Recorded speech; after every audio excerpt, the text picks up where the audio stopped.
डिडवाना महिला आरक्षण विधेयक नारी शक्ति वंदन अधिनियम को तुरंत लागू करने की मांग को लेकर कांग्रेस महिला प्रकोष्ठ ने केंद्र सरकार के खिलाफ मोर्चा खोल दिया है। राजस्थान महिला कांग्रेस की प्रदेश अध्यक्ष सारिका चौधरी के नेतृत्व में डिडवाना कुचामन से इस राष्ट्रव्यापी आंदोलन की शुरुआत की गई। कांग्रेस का आरोप है कि भाजपा सरकार की नीयत महिलाओं को हक देने की नहीं बल्कि केवल चुनावी लाभ लेने की है। सारिका चौधरी ने केंद्र सरकार पर तीखा प्रहार किया। उन्होंने कहा कि जिस कानून के लिए 2023 में मिठाइयां बांटी गई थी उसे आज तक लागू क्यों नहीं किया गया है।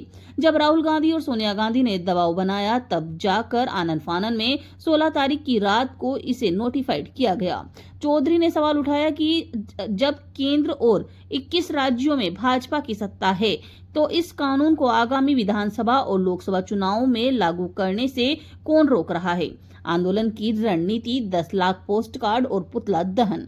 कांग्रेस ने इस मुद्दे पर चरणबद्ध आंदोलन की घोषणा की है। देश भर में 10 लाख महिलाएं प्रधानमंत्री आवास पर पोस्ट कार्ड भेजकर अपनी नाराजगी दर्ज करवाएंगी। इसकी शुरुआत आज डिडवाना से कर दी गई है, जहां महिलाओं का समर्थन जुटाने के लिए घर घर जाकर हस्ताक्षर करवाए गए हैं। आने वाले दिनों में जिला मुख्यालयों पर केंद्र सरकार के पुतले जलाकर विरोध जताया जाएगा।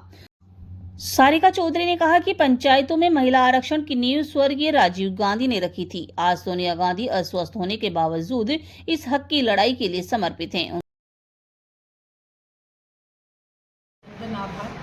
महिला आरक्षण बिल जो 2023 में पास हो गया और 16 तारीख की रात को जिसको नोटिफाई भी कर दिया गया है, जो कानून बन चुका है, तो महिलाओं का 33% आरक्षण देश भर में लागू करना अब जो भी सरकारें सत्ता में हैं, पावर में हैं, उनके लिए ये उनकी जिम्मेदारी है, उनकी लायबिलिटी है। लेकिन हमने देखा कि पिछले 10-12 दिन से बीच चुनाव में जिस तरीके का माहौल पूरे देश में बनाया गया, भ्रमित किया गया, गुमराह किया गया कि कहीं न कहीं जो कांग्रेस पार्टी है वो महिला आरक्षण बिल लागू करने की राह में रोड़ा अटका रही है, ये सरासर इनकी बदनीयती है। क्योंकि जो कानून बन चुका तो सरकार में तो आप हैं, नंबर तो आपके पास है, पावर में तो आप हैं, हमने तो उसको समर्थन देकर के उसको पास करवा दिया।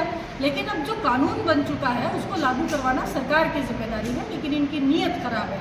और मैं ये कहना चाहती हूँ कि जब तक ये बीजेपी वाले सरकार में रहेंगे, जब तक पावर में रहेंगे, इनकी मंशा ही नहीं है कि ये महिलाओं को सशक्त करें, राजनीतिक रूप से उनका जो अधिकार है उसको अधिकार दें। लेकिन कांग्रेस पार्टी हमेशा से महिलाओं के राजनीतिक, सामाजिक और आर्थिक तीनों ही स्तर पर उनके सशक्तिकरण के लिए हमेशा से वचनबद्ध रही है। हम लोग डिटरमिन्ड रहे हैं।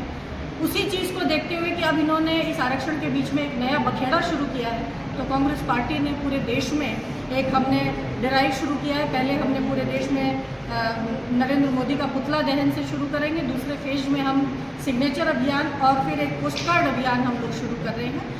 तो जुलाई में जो इन्होंने कहा है कि हम मानसून सेशन लेकर के आएंगे, तब तक पूरे देश में महिला कांग्रेस की तरफ से 10 लाख पोस्ट कार्ड्स हम नरेंद्र मोदी जी के नाम से लिख करके और पोस्ट कार्ड उनके पते पर हम भेजेंगे, ताकि जब विमेन जो मानसून सत्र आए तो उसमें इस बात को बहुत गंभीरता से वो लोग उठा सकें। और मैं बताना चाहती हूँ कि जब तक ये आरक्षण का अधिकार हम महिलाओं को नहीं दिया जाता है पार्लियामेंट में और असेंबलीज में, हमारे आंदोलन रुकने वाले नहीं हैं। हमारे नेता राहुल जी, खड़गे जी और तमाम जो पूरे देश के नेता हैं, उनके नेतृत्व में हम लोग ये लड़ाई लड़ेंगे और देश की महिलाओं का जो हक है, जो अब तो कानूनी हक है, जो कानून बन चुका है, उस हक को लेने के लिए हम लड़ाई लड़ेंगे। तो आज हम बड़े गर्व के साथ मैं ये कहना चाहूँगी कि मेरे गृह जिले से हम लोग ये पोस्ट कार्ड जो अभियान है उसकी शुरुआत हम करेंगे, तो आपका सहयोग अपेक्षित है। धन्यवाद। हमारे बीच में हमारे डिडवाना कुचामन जिला कांग्रेस कमेटी के अध्यक्ष विधायक जाकिर हुसैन गेसावत जी, हमारे बीच में महिला कांग्रेस की प्रदेश अध्यक्ष बहन सारिका सिंह जी, हमारे बीच में यहाँ से विधायक रहे परम सम्मानीय चेतन बूढ़ी जी, महिला कांग्रेस की जिलाध्यक्ष बहन कोमल जी, सम्मानित मेरे सभी प्रेस के सभी साथीगण, सबसे पहले मैं आज की इस विशेष प्रेस वार्ता में आपका अभिनंदन करती हूँ, स्वागत करती हूँ। जैसा कि आपको विदित है कि वर्तमान में महिला आरक्षण को लेकर के किस प्रकार से देश में संसद में एक विशेष सत्र बुलाया गया और वो संसद में सत्र बुलाया गया महिला आरक्षण के नाम से।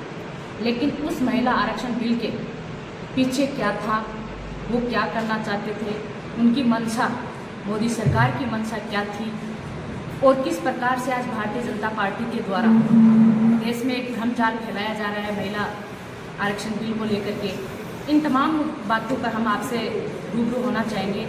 तो मैं आपको प्रेस के सभी साथियों को बताना चाहती हूँ कि महिला आरक्षण, जो महिला आरक्षण की आज बात हो रही है देश में, उस महिला आरक्षण की अगर शुरुआत की बात हम करें, उस महिला आरक्षण की बात राष्ट्रीय कांग्रेस पार्टी से शुरुआत हुई थी और कांग्रेस पार्टी वो पार्टी है जिसने हर मोर्चे पर महिलाओं का साथ दिया है।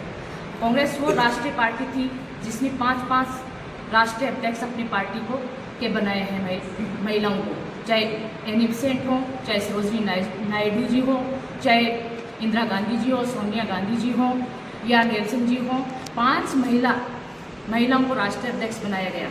और भाजपा, जो दूसरी ओर भाजपा है, जो आज महिला हितैषी होने का ढोंग रच रही है, उस भाजपा की हम बात करें तो मैं मेरे प्रेस के साथियों से कहना चाहूँगी कि अगर भाजपा ने एक भी अपनी पार्टी की राष्ट्रीय अध्यक्ष बनाई हो या आरएसएस में कहीं कोई पदाधिकारी बनाए हो तो आप हमें अवगत कराएं। दूसरी चीज़ मैं कहना चाहूँगी कि हम जो सर्वोच्च पद होता है, देश का सर्वोच्च पद होता है, वो पद होता है राष्ट्रपति का। उस राष्ट्रपति पद पर सबसे पहले कांग्रेस पार्टी की तरफ से जो नाम आगे आया वो नाम था प्रतिभा देवी पाटिल जी का, जो हमारे राजस्थान से ताल्लुक़ रखती थी, राजस्थान में सीकर से ताल्लुक़ रखती थी और सीकर डीडवाना में आज बैठ करके हम यहाँ प्रेस कॉन्फ्रेंस कर रहे हैं। छोटी लोसल डीडवाना के पास में है, वहाँ की वो बहू थी। तो मैं कहना चाहूँगी अगर महिला सशक्तिकरण की कोई बात हो, आगे बढ़ाता है, आगे करता है तो कांग्रेस पार्टी करती है।